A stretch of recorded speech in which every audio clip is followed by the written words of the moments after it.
ইয়া রাসূলুল্লাহ, আমার বয়স কত আপনি জিজ্ঞাসা করেছেন, কিন্তু বয়স কত আমি তা জানি না, তবে একটা জিনিস মনে আছে, ওই জিনিসটা হলো ইয়া রাসূলুল্লাহ, হাবিবাল্লাহ, নবী গো, আমার আল্লাহ রাব্বুল আলামিন যখন আমাকে সৃষ্টি করলেন, আমাকে যখন পাঠালেন, আমাকে যখন বানালেন, আমাকে বানানোর পূর্বে, এই সৃষ্টির পূর্বে আমি যখন হেজাবের, চতুর্থ হেজাবের মধ্যে ছিলাম, আমি যখন ওই হেজাবের মধ্যে যখন ছিলাম, ইয়া রাসূলুল্লাহ, ইয়া হাবিবাল্লাহ, নবী গো, আমাকে তৈয়ার করার পর আমি যখন উপরের দিকে তাকাইলাম, চতুর্থ হেজাবের উপরে আমি একটা তারকা দেখতে পাইতাম, যে তারকাটা 70,000 বছর পর্যন্ত উদিত হয়ে থাকতো।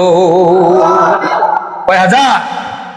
70,000 বছর একটা তারকা উদিত হতো। জিবরাইল বলতেছে, আমাকে যখন আমার আল্লাহ বানাইলেন, তৈয়ার করলেন, তৈয়ার করার পরে আমি যখন হেজাবের, চতুর্থ হেজাবের দিকে তাকাইলাম, চতুর্থ হেজাবের দিকে তাকায়া একটা তারকা দেখতে পাইলাম, যে তারকাটা 70,000 বছর পর্যন্ত ওই চতুর্থ হেজাবের উপরে উদিত হতো।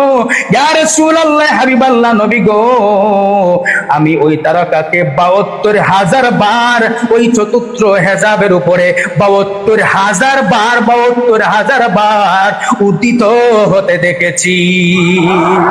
এবার আমার নবী প্রশ্ন করলেন, জিবরাইল, ওই তারকাকে চতুর্থ হেজাবের উপরে এখনো দেখা যায়? জিবরাইল বলেন, ইয়া রাসূলুল্লাহ, আমি আল্লাহ খোদার কসম করে বলি, আল্লাহর নামের শপথ করে বলি, যেই দিন থেকে আপনি নবী মা আমেনার গর্ভ থেকে এই জমিনের মধ্যে আগমন করেছেন, ওই দিন থেকে চতুর্থ হেজাবের উপরে আমি ওই আর তারকাটা দেখতে পাই না।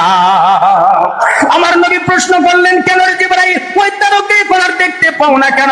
জিবরাইল বলে, ইয়া রাসূলুল্লাহ, হাবিবাল্লাহ, নবী গো, আমার মন বলে ওই তারকাটাই আপনি নবী।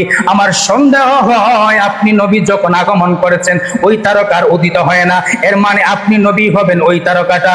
আমার নবী ডাক দিয়ে বলেন, জিবরাইল, শোনো শোনো শোনো, তুমি আমার পেছন দিকে যাও, আর আমার জামাটা পিঠের উপর থেকে সরাইয়া দাও, আমার মুহরে নবুয়তের দিকে তাকাও, ওই তুমি যে তারকাটা 72,000 বার দেখেছো, 70,000 বছর পর্যন্ত অতীত হয়ে থাকতো, ওই তারকাটা আমি নবীজির মুহরে নবুয়তের মধ্যে আছে, পিছনে তাকাও।